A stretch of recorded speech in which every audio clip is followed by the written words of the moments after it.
hari ini Indonesia adalah tingkat pengangguran tertinggi di ASEAN. Ya, ini bukti bahwasan Jokowi gagal. Yang kedua, hari ini juga terjadi sebuah fenomena di mana Jakarta tingkat penganggurannya mengalami kenaikan 1000%.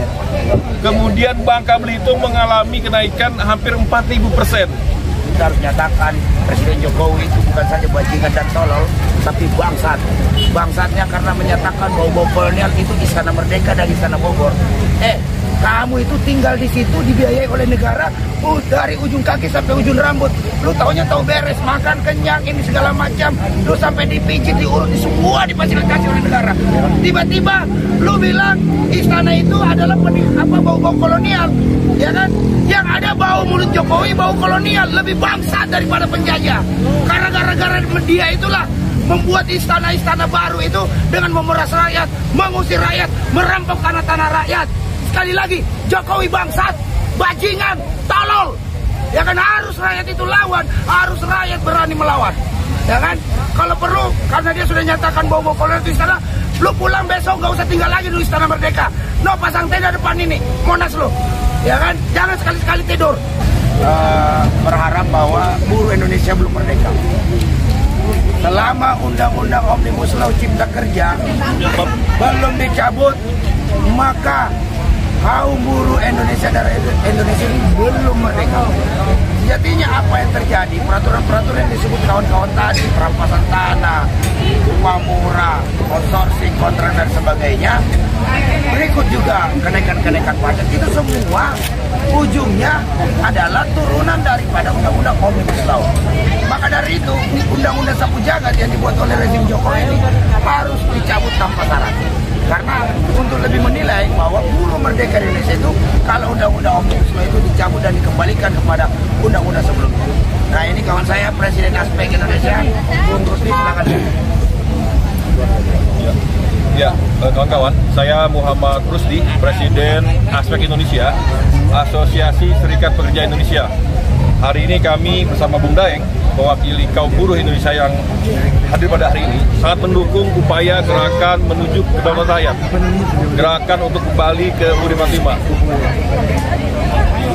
Karena seperti diketahui kawan-kawan, bahwa kemerdekaan ini sebuah proses panjang dari seluruh para pejuang-pejuang kemerdekaan, baik para ulama termasuk adalah para aktivis-aktivis buruh yang berjuang dari awal-awal tahun 1900-an hingga 1945. Kita tahu bahwasanya kemerdekaan ini lahir dari sebuah proses perlawanan terhadap yang namanya Promusa, perlawanan terhadap namanya sistem kerja rodi, sistem tanam paksa. Itu yang terjadi saat itu. Nah, katanya hari ini kami menilai bahwasanya Jokowi ini kemudian mengembalikan sistem tersebut kembali ke Indonesia. Kawan-kawan, hari ini ada menarik nih. Yang menarik adalah bahwasanya ternyata hari ini Indonesia adalah tingkat pengangguran tertinggi di ASEAN. Ya, ini bukti bahwasan Jokowi gagal. Yang kedua, hari ini juga terjadi sebuah fenomena di mana Jakarta tingkat penganggurannya mengalami kenaikan 1000%. Kemudian Bangka Belitung mengalami kenaikan hampir 4000%.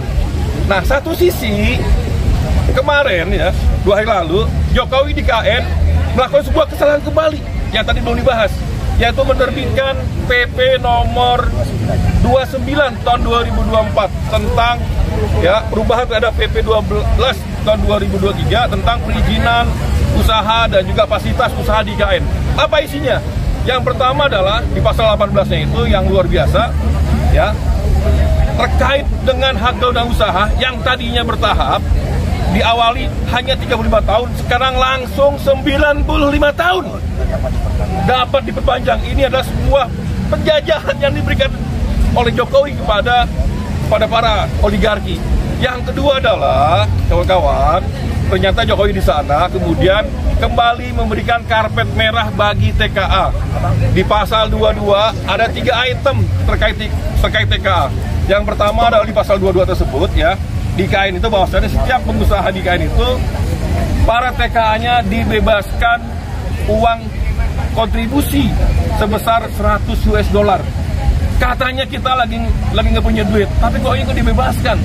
Ya, ini karpet merah. Yang kedua adalah RP TKA, ya, rencana penggunaan TKA yang tadinya hanya untuk 5 tahun diperpanjang 10 tahun. Ini mau ngapain lama banget? Jangan-jangan nanti ada eksodus besar-besaran, tiba-tiba mereka menjadi warga negara sana. Yang ketiga juga perlindungan terhadap TKI, tenaga kerja lokal Indonesia ini makin nggak jelas. Sebelumnya Jokowi melalui PP 34 yang merupakan turunan dari Omnibus Law dan juga PP 1635 sudah melakukan sebuah kejahatan konstitusi yang luar biasa. Yang pertama adalah menghapuskan kewajiban bagi TKA harus bisa berbahasa Indonesia. Menghilangkan kemudian rasio 1:10. Kalau TKA masuk 1 harusnya diikuti oleh 10 tenaga kerja lokal. Yang ketiga adalah harusnya TKA yang masuk itu adalah orang yang skill, punya pengalaman di bidangnya 5 tahun pendidikan dan juga dia punya skill lah gitu kan, bukan yang kaleng-kaleng. Nah, ini artinya adalah bahwasanya hak konstitusi kami yang diatur dalam pasal 27 bahwasanya setiap warga negara berhak mendapatkan pendapatan yang layak, berhak mendapat pekerjaan yang layak. Ini hari ini kami tidak menerimanya. Buktinya kebijakan TKA tadi, faktanya adalah sampai hari ini pengangguran di Indonesia tertinggi di ASEAN, pengangguran di Jakarta naik 1000%, pengangguran di Bangka Belitung 4000%.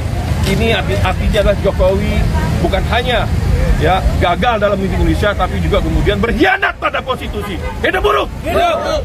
Maka karenanya kami minta sekali lagi cabut PP 29 yang baru kemarin disahkan oleh Jokowi. Kemudian juga cabut Omnibus Law dengan segala turunannya. PP 34 tentang TKA, PP 35 tentang Sangon, PP 36 tentang pengupahan dan lain-lain. Nah, hari ini juga marah kawan-kawan terkait yang namanya daya beli jatuh. Hari daya beli jatuh sederhana kawan-kawan.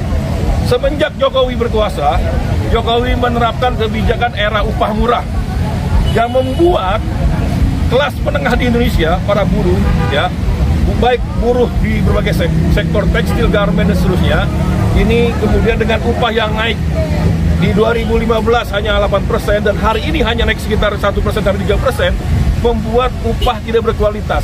Ketika upah tidak berkualitas, udah otomatis tidak bakal bisa upah tersebut bisa menyerap hasil-hasil produksi dari industri maupun jasa termasuk UKM.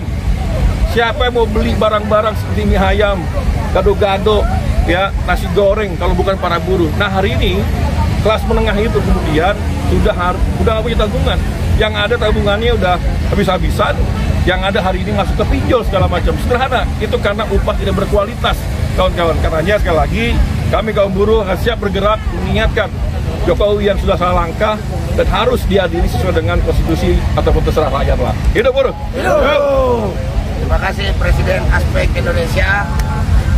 Saya ingin mengatakan dalam kesempatan ini bahwa pelanggaran konstitusi itu makin nyata dan kita dalam gerakan hari ini mengembalikan kedaulatan rakyat dan menegakkan konstitusi, dan kita harus nyatakan Presiden Jokowi itu bukan saja bajingan dan tolol, tapi bangsat. Bangsatnya karena menyatakan bahwa kolonial itu Istana Merdeka dan Istana Bogor. Kamu itu tinggal di situ dibiayai oleh negara dari ujung kaki sampai ujung rambut. Lu taunya tahu beres, makan kenyang ini segala macam. Lu sampai dipijit, diurut, semua difasilitasi oleh negara.